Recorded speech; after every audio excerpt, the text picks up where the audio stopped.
¿Cuáles son las claves que debemos conocer para entender el proceso de recesión que hay a nivel mundial, pero también la alteración de los mercados financieros? Por eso en esta billetera vamos a tener a Adolfo Albo, él es economista de la Asociación de Bancos de México.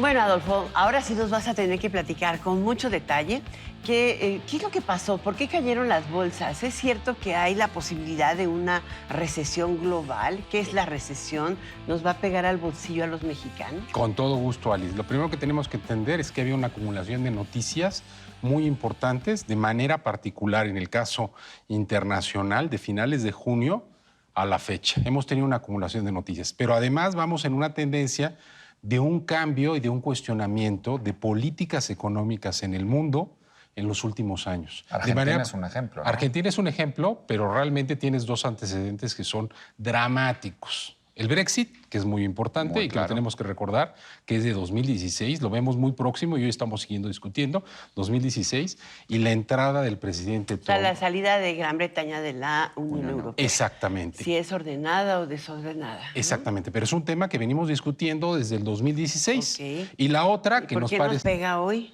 Porque estamos en un proceso a nivel internacional en donde la tendencia que se vivió en el mundo en los últimos 30 años de políticas liberales, de políticas de apoyo al comercio exterior, de políticas de apertura, de políticas de inversión, está habiendo un cuestionamiento. Y lo estamos viendo con el caso del Brexit, que era finalmente la salida del Reino Unido del bloque europeo. Y además estamos viendo algo que nos pega y que es de enorme importancia, que es las elecciones en Estados Unidos y el proceso de la entrada del presidente Trump a ese país. Lo vemos como si algo fuera... Y el cambio de política. El cambio de política, y lo viéramos en el caso de Trump como si fuera algo reciente, pero la verdad es que ya llevamos 3 años. Hay elecciones el próximo año en Estados Unidos, se nos olvida. Llevamos para 4 años. Entonces vemos en una tendencia desde el 2016 a la fecha de noticias en el mundo en donde hay muchas elecciones que van dirigidas a procesos de revisión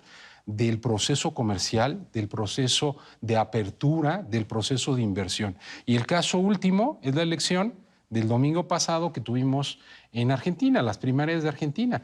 Vuelve a ser el caso... ¿O las protestas en Hong Kong? O las protestas en Hong Kong por un tema muy puntual, ¿no? De los cambios que está habiendo política y que impactan en la economía. Y bueno, hacemos una revisión, hablemos un poco de Europa. Nadie quiere perder el estatus financiero de Hong Kong, Nadie. menos los hongkongueses frente a la China. Exacto. Pero, a ver, esto, ¿por qué nos pega a los mexicanos? ¿Por qué nos pega? Esta impresionante volatilidad y caída de las bolsas hizo que cayera la de México y de pilón que se cuestionara inclusive la posibilidad de que este periodo de bajo crecimiento se prolongue en nuestro país? Por varias razones. La primera y la que tenemos que entender es primero la cercanía que tenemos con Estados Unidos.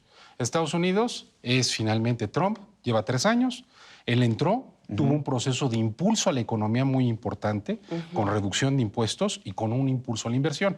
Logró que Estados Unidos creciera a tasas altas. Venía creciendo y Estados Unidos tiene un periodo muy prolongado de crecimiento. Pero entra Trump y el primer año logra que la economía el 3%, que para Estados Unidos dice, oye, 3 es alto, es bajo, es alto, es alto. La tendencia natural de Estados Unidos es 2%. Y de hecho, vamos hacia el 2%. Esa es la tendencia que tenemos. Se está regresando. Y esa es la tendencia natural. Y hubo factores de impulso de carácter temporal en Estados Unidos, pues como tal, se están terminando.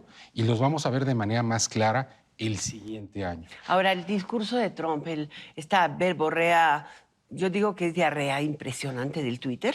¿Cómo no? Totalmente. Utilizando los aranceles como arma geopolítica, ha generado un cambio importante en las relaciones de comercio del mundo.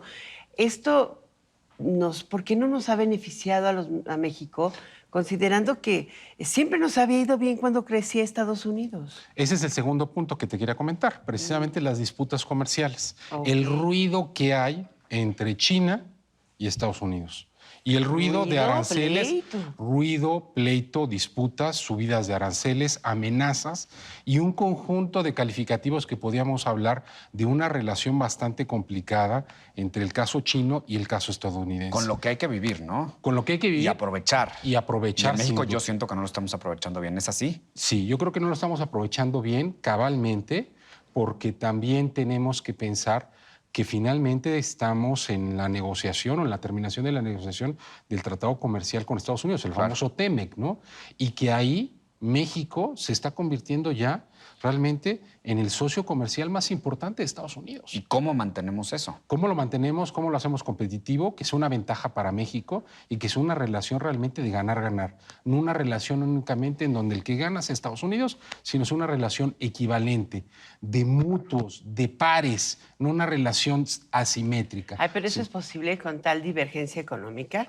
O sea, nosotros representamos el 1.6% del mundo en producción, pero ellos representan el 32%. O sea, no hay posibilidad. 30 veces ahí de diferencia. Pues sí, nada más te pongo la diferencia entre la economía número 1 y la economía número 15. Sin duda. Yo creo que sí hay posibilidades, y me estoy refiriendo a posibilidades de carácter económico. ¿A qué me refiero? ¿En qué sentido? Un tú a tú. Por ejemplo, la industria automotriz en México es una industria súper competitiva, es tan competitiva como la que existe en Estados Unidos y estamos plenamente integrados y que esos beneficios realmente se trasladen y realmente se trasladen de manera importante a todo el país. Alice, lo que tú preguntabas, precisamente el segundo factor de volatilidad es la disputa comercial entre China y Estados Unidos, que ya está teniendo impacto. Está teniendo impacto para China y está teniendo impacto también para el mundo. Y en particular, sí, para México también, y en particular para Europa, que también, volviendo al tema de las noticias, estamos viendo noticias en Alemania,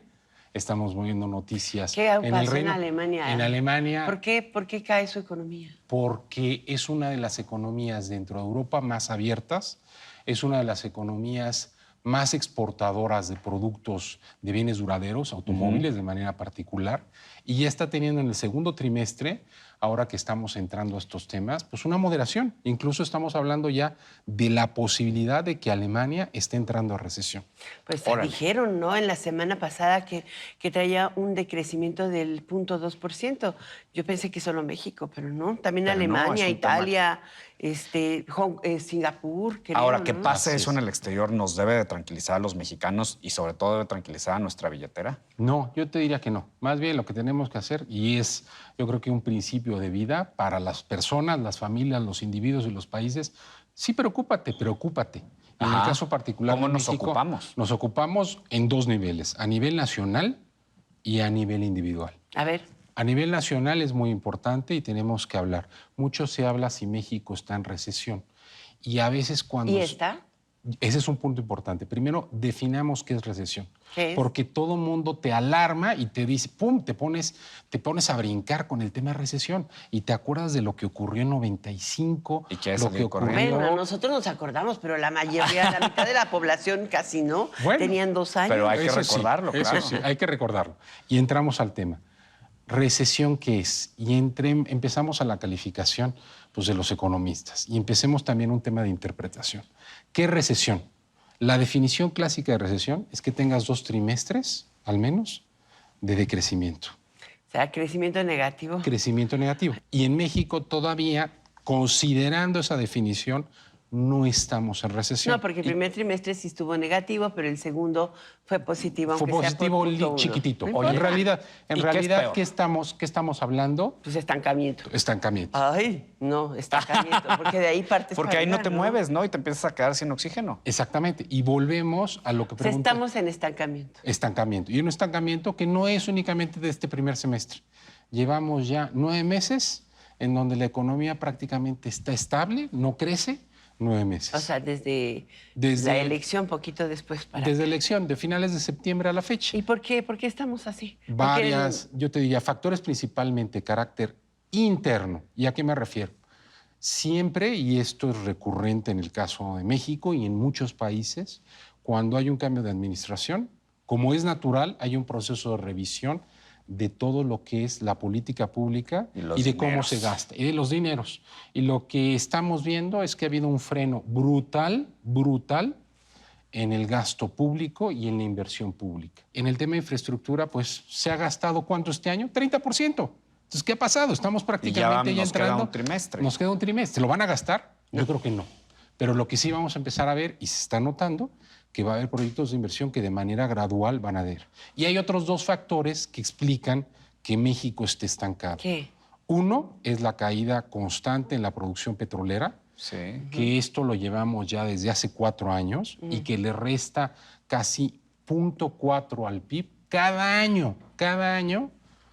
Y se va acumulando. Se va acumulando y vas bajando. ¡Wow! ¡Qué pérdida de valor! 0.4. Y hay 0.4 de crecimiento le quita al PIB. Cada la año. caída Y en el petrolera. acumulado, pues ahí vamos. Y hay un tercer factor que para los que viven en la Ciudad de México lo van a notar mucho más, que es todo lo que está ocurriendo con el sector de construcción. El sector de construcción en la Ciudad de México representa lo que es construcción arriba del 10% del PIB.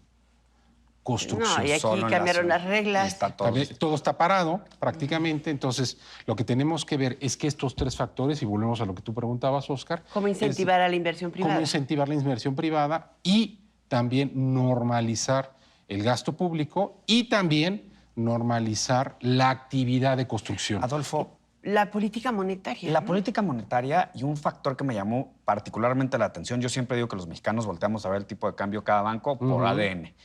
Y hay una mención del Banco de México sobre el tipo de cambio en su comunicación que podría o no quitarnos el sueño. Sí, yo te diría que sí, es ¿Por qué, correcto. ¿Por qué bajó la tasa? Y pues son los factores externos que comentábamos, los factores internos y que la inflación está controlada. El nivel de la tasa estaba en 3, se fue al 8.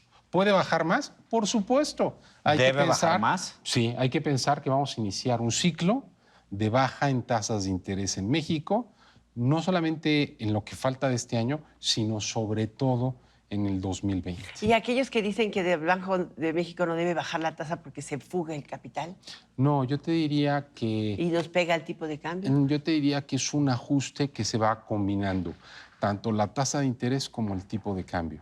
Y además, en el mundo, ya lo empezamos a ver, hay que recordar que hace 15 días la Fed bajó las tasas, está La iniciando... Fed es el Banco Central de Estados El Banco Unidos. Central de Estados Unidos bajó las tasas y que en el mundo vamos a iniciar un periodo de ciclo de bajas en tasas de interés. Y nada más para cerrar, ¿por qué la mención del tipo de cambio y México está caro o barato respecto al mundo? Yo te diría que es una muy buena pregunta, Oscar.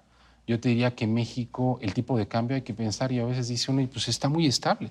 Pero cuando lo ves en términos reales y si México está barato o caro, pues hay que recordar lo que está pasando con otros países. Siempre esto es comparativo. Sí. En economía hay muchos temas que tienes que comparar. Argentina, ¿cuánto se movió esta semana? Uf, 30%, 40%, ¿no? pues anda en 60, ¿no? Bueno, y los demás... De 40 a 60 por Las ahí, ¿no? demás monedas emergentes, ¿cuánto se movieron? Pero no tanto como México. Nos fuimos de 18.60 a 19.60, es un montón. Pues sí, pero cuando tú lo ves no de ahí, sino lo ves en periodos más largos, realmente Casi no se ha movido. casi no se ha movido.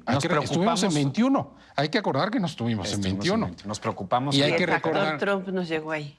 Cuando, o sea, la amenaza Claro, de salida claro. del Tratado de Libre Comercio, Nos nos llegó fuimos ahí. a 21 en febrero del 2018.